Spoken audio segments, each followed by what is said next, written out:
Hello বন্ধুরা, কেমন আছেন সবাই? আশা করি সবাই ভালো আছেন। বন্ধুরা, আমাদের গল্পগুলো যদি ভালো লাগে অবশ্যই লাইক করবেন, কমেন্ট করে জানিয়ে দিবেন। আর এই চ্যানেলে যদি আপনি নতুন হয়ে থাকেন অবশ্যই সাবস্ক্রাইব করে পাশে থাকা বেল আইকনটি প্রেস করে রাখুন, যাতে নতুন নতুন ভিডিও আপলোড করার সাথে সাথে আপনার নোটিফিকেশনে চলে যায়। আজকের গল্প স্বপ্ন ছায়া, পর্ব ৭। লেখিকা মুশফিকা রহমান মৈথি। সন্ধ্যা ৭টা। দিনের আলোর সমাপ্তি ঘটেছে। পাখিরা যে যার গৃহে ফেরার তাড়ায় রয়েছে। নীল ঘরে পায়চারি করছে, ক্ষণে ক্ষণে বারান্দায় উঁকি দিচ্ছে। না, এখনও পিউ আসেনি। মেয়েটা বেরিয়েছে ৩ ঘন্টা হয়ে গেছে। হঠাৎ করে একটা হান্নুর নাম্বার থেকে ফোন আসে নীলের মোবাইলে। ফোন রিসিভ করতেই কানে আসে, নীল ভাই, আমি পিউ, আপনি কি একটু আসতে পারবেন? কাপা স্বরে কথাটা বলে পিউ। তার কণ্ঠে ভয়, উৎকণ্ঠা স্পষ্ট, হয়তো এখনও কেঁদে দেবে। পিয়ের কণ্ঠ শুনে নীলাদ্রির কলিজায় মোচড় দেয়। চিন্তিত কণ্ঠে ব্যস্ত হয়ে সে জিজ্ঞেস করে, তোর ফোন কোথায়? এটা কার ফোন? কি হয়েছে? তোর কণ্ঠ এমন কেন শোনা যাচ্ছে? আপনি একটু তাড়াতাড়ি আসেন প্লিজ, আমার খুব ভয় করছে। কোথায় আছিস? অ্যাড্রেস বল। আমি আসছি, আমি দিয়াবাড়ি মেইন রোডে আছি। একটু তাড়াতাড়ি আসেন প্লিজ। তুই শান্ত হ, আমি আসছি। আর ফোন কাটিস না, আমার সাথে কথা বলতে থাক। নীলাদ্রি ফোনটা কাটল না।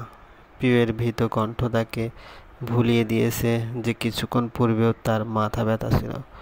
ফোনটা না কেটে ইয়ারফোনের সাথে কানেক্ট করে বসে থেকে বেরিয়ে পড়ে সে। রাস্তায় সিএনজি পেতেই কোনো দরদাম না করে উঠে পড়ে সে। উদ্বিগ্ন কণ্ঠে বলে, মামা একটু দ্রুত চালান। নীলাদ্রি বারংবার সিএনজিওয়ালাকে ভাড়া দিতে তাড়া দিতে লাগলো। হৃদস্পন্দন ক্রমে বেড়ে যাচ্ছে তার। ফোনে কানেক্ট থাকা পিউকে ব্যস্ত স্বরে বলে, আমি আসছি, তুই মোটেই ভয় পাস না, আমার বেশি সময় লাগবে না। পিউ উত্তরে ছোট করে হু বলে। 14 কিলোমিটারের পথখানা যেন সহস্র ক্রোশের মনে হচ্ছে নীলাদ্রির কাছে। তার অন্তরখানা ছটফট করছে। কখনো পিউয়ের কাছে পৌঁছাবে সেই প্রতীক্ষায়। বৃহস্পতিবার বলে আজ কাজের চাপ অনেকটাই কম অভ্রেন, তাই শুধু শুধু অফিসে না থেকে বাসায় চলে এসেছে সে। অনেকদিন দিশানের সাথে সময় কাটানো হয়ে উঠছে না তার। বিয়ে, অফিসের কাজের প্রেশারে বাচ্চাটাকে একটু সময় দেওয়া হয়নি। আসার সময় দিশানের পছন্দের কেক নিয়ে আসে সে।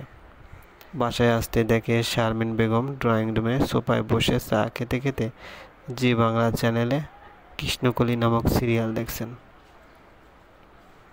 তার মনোযোগ সিরিয়ালের অবাস্তব কাহিনীতে আটকে আছে। অব্র তার কাছে দাঁড়িয়ে বলল, মা, মা। কি হয়েছে? বেশ বিরক্ত ভরা কণ্ঠে শারমিন বেগম উত্তর দেন। অব্র স্বাভাবিকভাবে বলে, দিশান কোথায়? আহানার কাছে। আহানা কোথায়? দূর বাবা, দেখ না, ছাদে হয়তো, আমি জানি না। এ বাবা, এতটা খিটখিট করছো কেন? সিরিয়াল দেখছি তো বাবু, জ্বালাস না তো। শারমিন বেগমের বয়স এবছর 56-তে পদার্পণ করেছে। সন্ধ্যা 7টা থেকে তার সিরিয়ালের কার্যক্রম শুরু হয়। রাত 10টার সময় সেই কার্যক্রম শেষ হয়। যেহেতু বাচ্চারা বড় হয়ে গেছে, তাই করার মতো তেমন একটা কাজ থাকে না। এখন অন্দিলা ঘরের দায়িত্ব নেবার পর থেকে আরও অবসর সময় তার। তাই অবসরে একঘেয়েমি সময়টা কাটাতে তিনি টিভির অহেতুক সিরিয়াল দেখেন। শুধু তাই নয়, বেশ মনোযোগ দিয়ে তিনি অনুষ্ঠানগুলো দেখেন। কেউ এ সময়টায় তার সাথে কথা বললে তিনি রীতিমতো রেগে যান। এই সময়টা তার ব্যক্তিগত সময়। অব্র অবাক চোখে শওকত সাহেবের দিকে তাকায়। তিনি নিঃশব্দে একটা বইয়ে মুখ গুজে আছেন। টিভির এত ভলিউম যেন তার কানেও যাচ্ছে না। একটু অদ্ভুত, কিন্তু ইনারাই অব্রের বাবা মা। অব্র মুচকে হাসি হেসে নিজের রুমে রওনা দিল। হয়তো বয়স হলে সেও এই কাজগুলোই করবে। সারাটা জীবন তাদের 3 ভাই বোনকে বড় করতেই অতিবাহিত করেছেন এই মানুষ দুজন।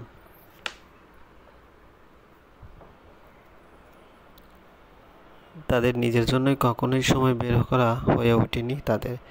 আজ যখন সকল দায়িত্ব থেকে ছাড়া পেয়েছেন, তাহলে নিজেকে সময় দেওয়াটা অন্যায় কিছু না, বরং এটা তাদের প্রাপ্য। দিশানের খেলার রুম থেকে হাসির শব্দ কানে আসছে অব্রে কানে। হয়তো দিশান সেখানে দেখছে, তাই সে রুমে প্রবেশ করে।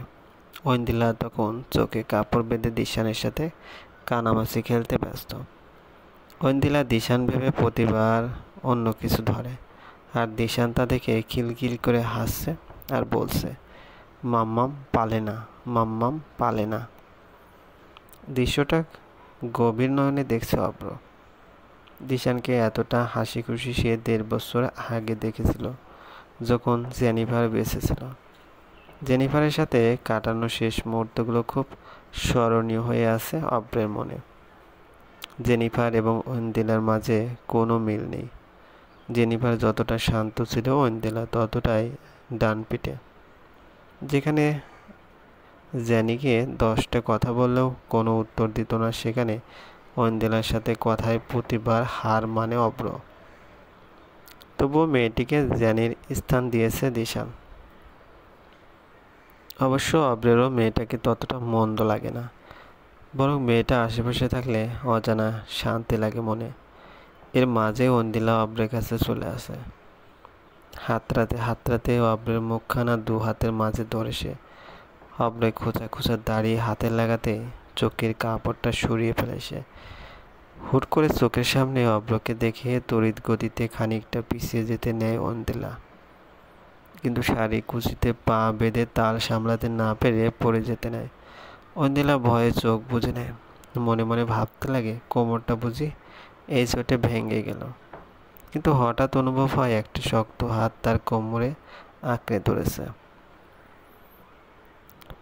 পিটি করে চোখ খুলতেই দেখে অব্র তার দিকে বাঁকা হাসি দিয়ে তাকে অর্ধভাসমান অবস্থায় ধরে রেখেছে।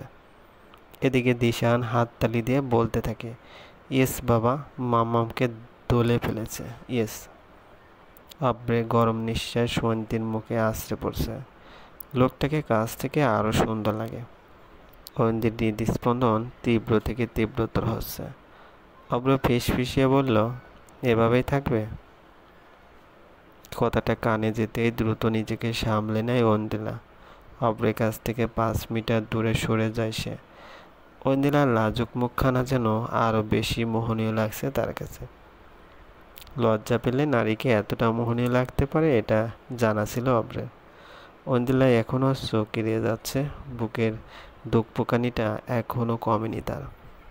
আর দাঁড়িয়ে থাকা যাবে না এখানে, তাই কাঁপা কণ্ঠে বলে, আপনি ফ্রেশ হয়ে নিন, আমি চা দিচ্ছি।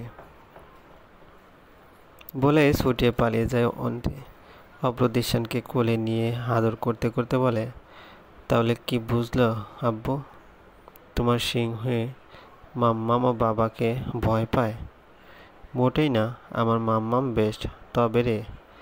বলেই দিশানকে কাতুকুতু দিতে থাকে অব্র, আর দিশান খিলখিলিয়ে হাসতে থাকে। বাবা এবং ছেলের এই মুহূর্তটা কেউ দূর থেকে দেখে হয়তো মুচকি মুচকি হাসছে। নীলাদ্রির পৌঁছাতে 1.5 ঘন্টা লেগে যায়। রাস্তার এই 1.5 ঘন্টা সে পিউয়ের সাথে কথা বলে গেছে।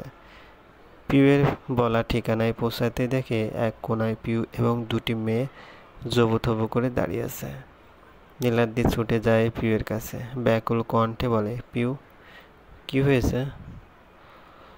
পিউ ছলছল চোখে নীলাদ্রির দিকে তাকায়। পৃথিবীতে 3টি মানুষের চোখের পানি নীলাদ্রি একেবারেই সহ্য করতে পারে না।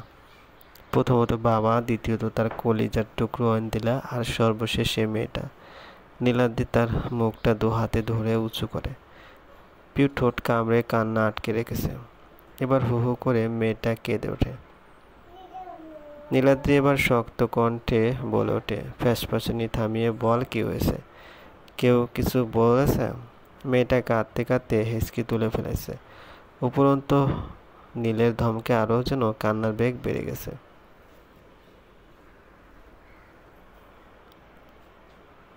এবার নীল নিজেকে শান্ত করে বলে, পিউরানি, এভাবে কাঁদলে আমি কিভাবে বুঝবো কি হয়েছে?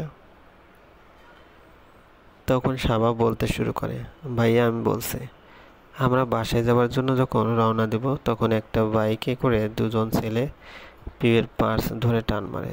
পিউ শক্ত হাতে পার্সটা ধরে রাখতে চায়, তখন ওরা পিউয়ের আঁচলেও টান দেয়। সিপ টিফিন ছিল বিদায় ভাগ্যিস আঁচলটা ছিঁড়ে গেছে, নয়তো আরও বাজে কিছু হতে পারত। তখন থেকে পিউ ভয়ে চুপসে গেছে। আমরা ওকে একা তো ছেড়ে দিতে পারি না, তাই আপনাকে ফোন দেওয়াই। যে নাম্বার থেকে ফোন করা হয় সেটা আমার নাম্বার।